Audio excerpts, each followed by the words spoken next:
नमस्कार दोस्तों, माधव पहल अकेडमी से मैं दीपक सर आप सबके बीच में।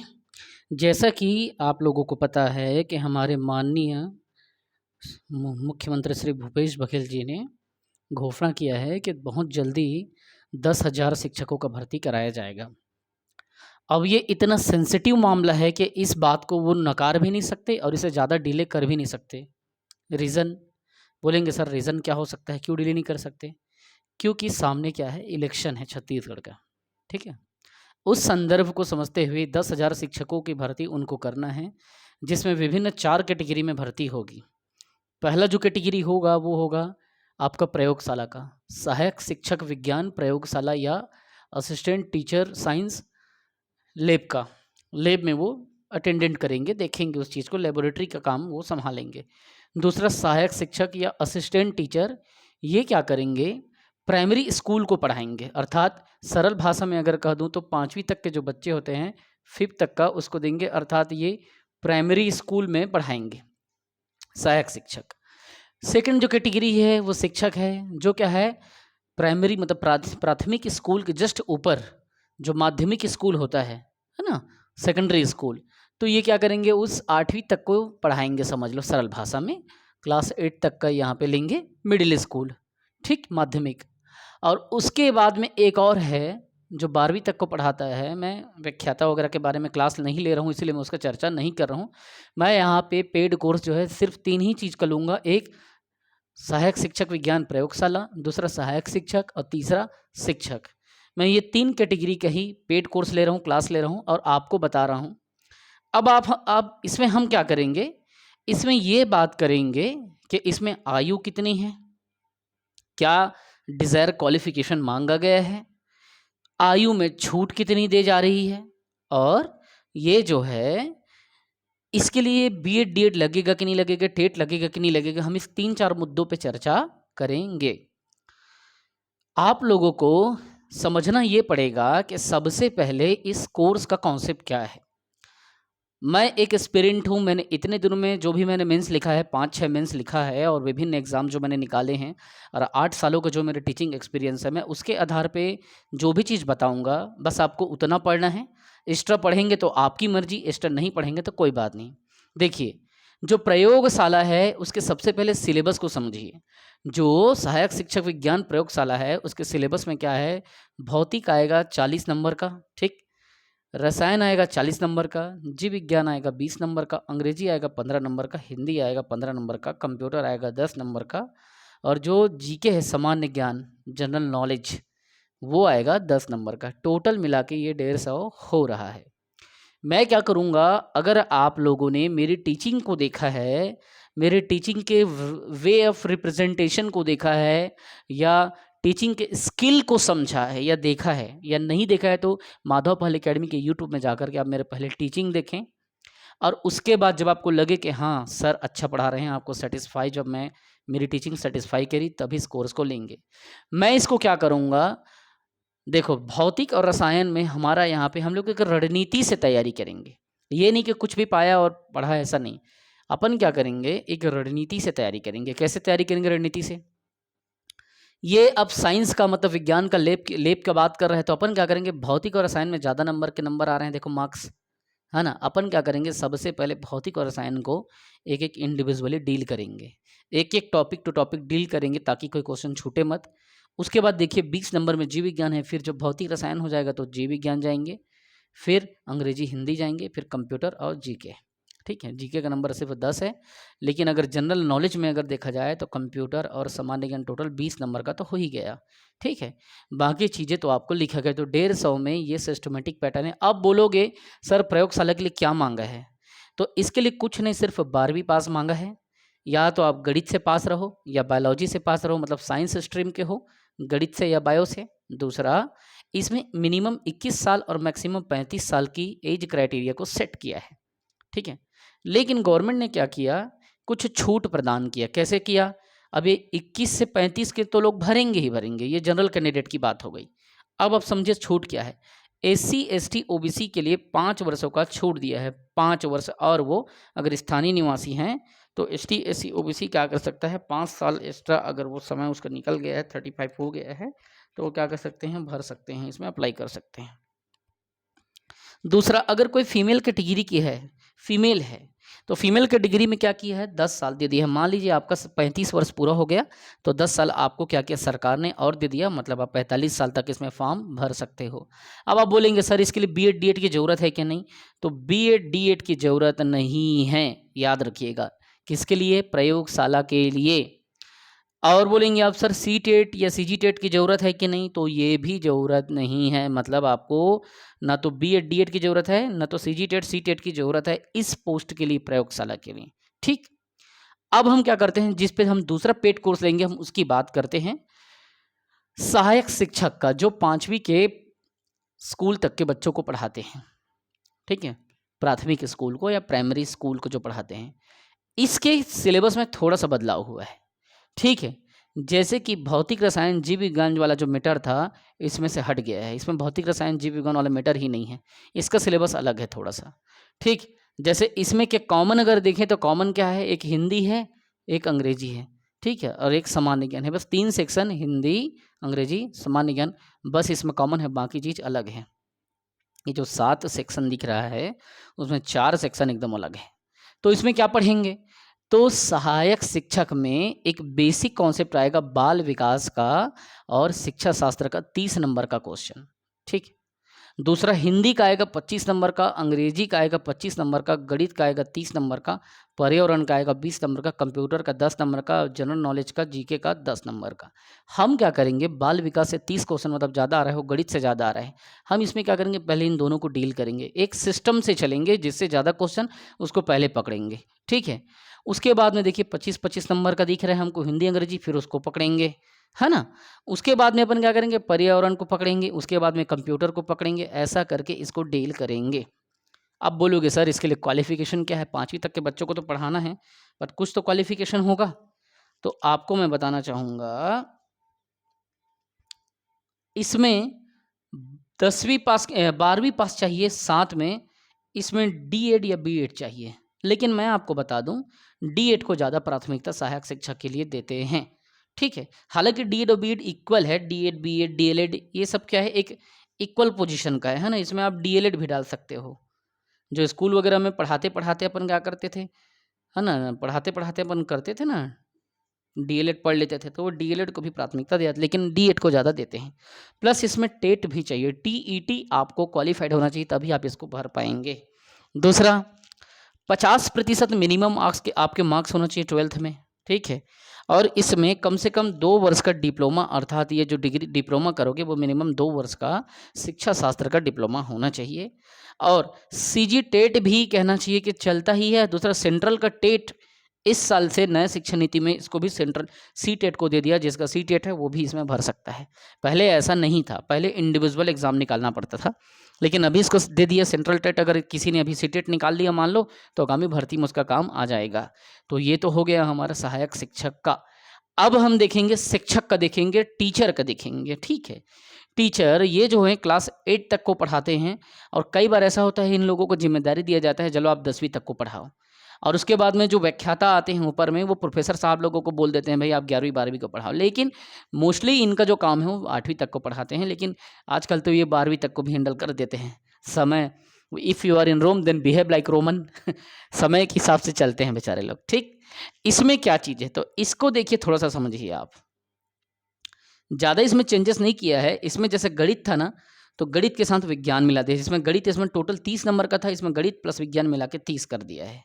ठीक है, अब पर्यावरण जो दिया था, इसमें पर्यावरण को हटा दिया है। ठीक है, और इसमें सामाजिक अध्ययन डाल दिया है। ये चीज़ आपने इसमें बदलाव किया है। बाकी बाल विकास तो है, हिंदी है, अंग्रेजी है, इसमें विज्ञान नहीं है, लेकिन यहाँ पे विज्ञान दे दिया है।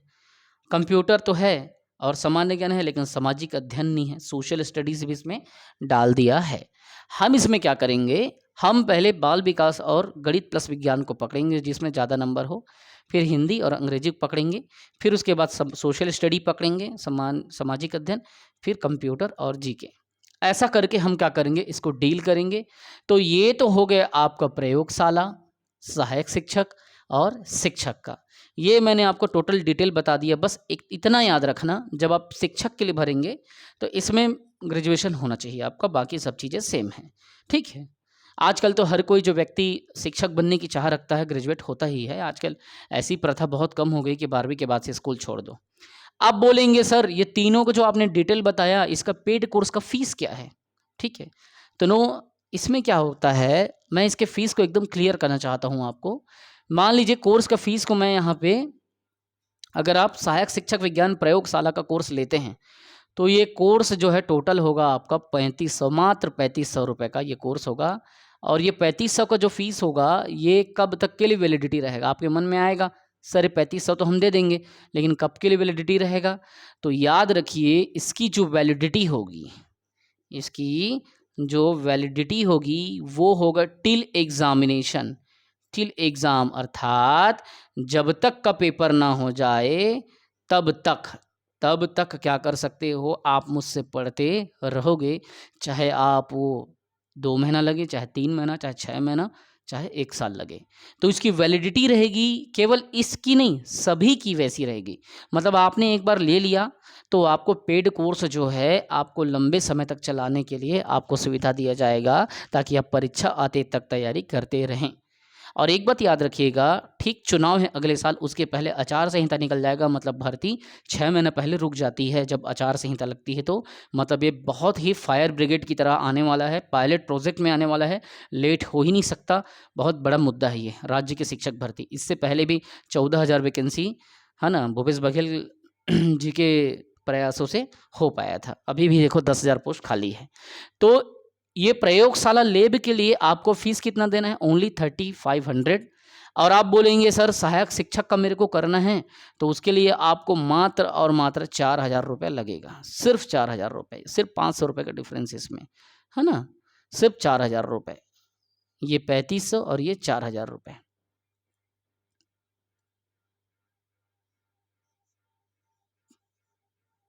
₹4,000। अब आप बोलेंगे सर मुझे शिक्षक का करना है, असिस्टेंट टीचर का जब आपने 4 रखा है तो शिक्षक का क्या होगा? इसमें क्या चीज़ है, गणित और विज्ञान को बहुत डीप हमको दे दिया है, जबकि इसमें गणित विज्ञान नहीं है, खाली गणित है, ठीक है। और उसके बाद में इसमें सोशल स्टडी भी घुसा दिया है, तो इसमें ज़्यादा डिफरेंस नहीं। इसको सिर्फ और सिर्फ मात्र आपसे मैं 5,000 रुपये हमारी टीम लेगी।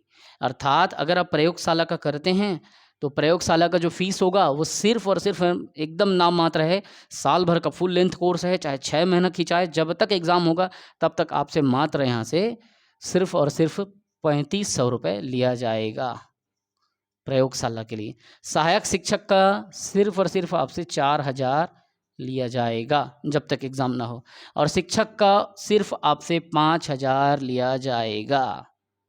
क्लियर? तो यही बेसिक बात है, जब तक एग्ज़ाम इसका ना हो जाए तब तक इसकी वैलिडिटी रहेगी, और तब तक कहना चाहिए कि आप आगे बढ़ते रहेंगे। ठीक। एक बात अरस्तु ने कहा था कि politics is the game of message, राजनीति संदेशों का खेल है। किसने कहा था? अरस्तु ने कहा था।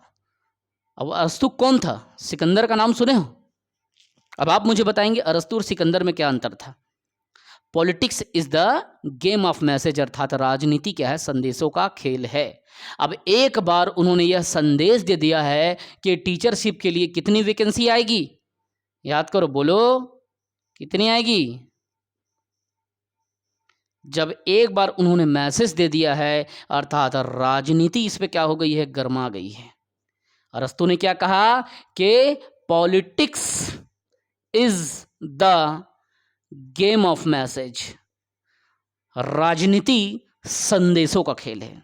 एक बार दोस्तों आप मुझसे पढ़ के देखें, मैं यकीन करता हूं अपने मेहनत पे, मेरे टीम के मेहनत पे, और जिस डेटा को आपके बीच में मैं रखूंगा उस पे, अगर आप शिद्दत से अपना जान लगा के पढ़ दिए ना, एग्ज़ाम निकल जाएगा। जरूरी कहाँ पे हम लोगों को होता है? किसी व्यक्ति का जरूरी हमको इसलिए पड़ता है कि वो व्यक्ति क्या करे, हमको एक रणनीति बनाने में, या जो प्लानिंग होता है, क्रिएशन ऑफ प्लानिंग, उस रणनीति बनाने में हमारी क्या करे, वो व्यक्ति मदद करे।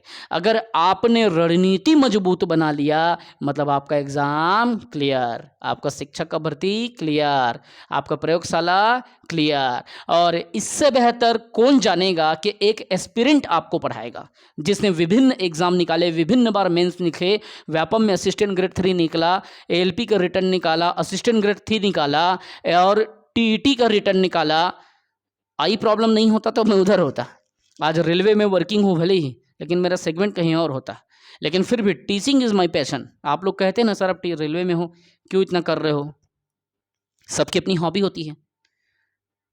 इसीलिए एक मेंटर का सही मार्गदर्शक का ज़रूरी होता है लाइफ में। वो कैसा आपको एजुकेट कर पा रहा है, आप सीधा उस चीज़ को पकड़ो। और किसी एजुकेटर से पढ़ने के पहले क्या करो, first you have to know your educator. आप अपने एजुकेटर को जानो कि वो कैसा पढ़ाता है, वो पढ़ाएगा या वो कोई और पढ़ाएगा, उसके जगह कोई और आके क्लास तो नहीं ले रहा है। जिसने आपको डेमो दिया क्या वही व्यक्ति आपका डेमो के बाद आपका क्लास ले रहा है? You have to know and you have to point out on that point. उस बिंदु पे आपको बिंदु मार्क करना पड़ेगा जिसके दम पे आप किसी व्यक्ति को क्या कर रहे हो, एजुकेटर सेलेक्ट करते हो। ठीक है, तो पहले आप यह क्लियर कर लो कि आप किस व्यक्ति से पढ़ रहे हो और वो व्यक्ति आपको पढ़ाएगा या वो डेमो दे देगा फिर आपको कोई और पढ़ाएगा। तो यहाँ पे now I want to make it very clear. मैं अगर यहाँ पे डेमो दे रहा हूँ, मैं अगर यहाँ पे ये सब चीज़ें बता रहा हूँ तो मैं ही क्लास लूँगा। और आप बोलोगे सर कोर्स हमको मिलेगा कैसे? आपके मन में एक जायज़ सा प्रश्न आएगा कि सर कोर्स हमको कैसे मिलेगा? आपको क्या करना है, एकदम बेसिक सा चीज़ करना है, आपको ज़्यादा कुछ नहीं करना। आप क्या करना, गूगल प्ले स्टोर में जाके आप क्या करना, माधव पहल एकेडमी करके पूरा लिखना और माधव पहल एकेडमी का क्या करना, आप एप्लीकेशन को डाउनलोड कर।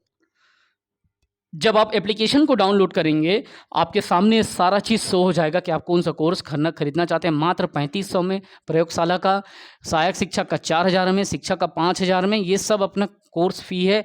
और एक बार जुड़िए दोस्तों, हम रणनीति से तैयारी करेंगे, हम रणनीति से तैयारी करेंगे और उस मुकाम पे पहुंचने की कोशिश करेंगे जिस जगह की हमने चाह रखी है। एक बात हमेशा याद रखिएगा कि कोशिश करने वाले की कभी हार नहीं होती, लेकिन उस कोशिश को करने के समय एक सही मेंटर का गाइडेंस बहुत ज़्यादा मायने रखता है। मैं भी अपने गुरुओं को बहुत सादर प्रणाम करता हूं जिनके कारण आज मैं यहाँ पे हूँ, आज युवाओं को पढ़ाने में सक्षम हो पाया। अगर मेरे मेंटर जो होते हैं अगर वो सही तरीके से मुझे गाइड नहीं करते तो ये बात अलग होती कि मैं आपको गाइड नहीं कर पाता। ठीक है, तो मायने ये रखता है कि आपका एजुकेटर आपको किस तरीके से, किस वे में पढ़ा रहा है, कैसे आपका एजुकेटर आपको गाइड करा पा रहा है, मायने ये रखता है।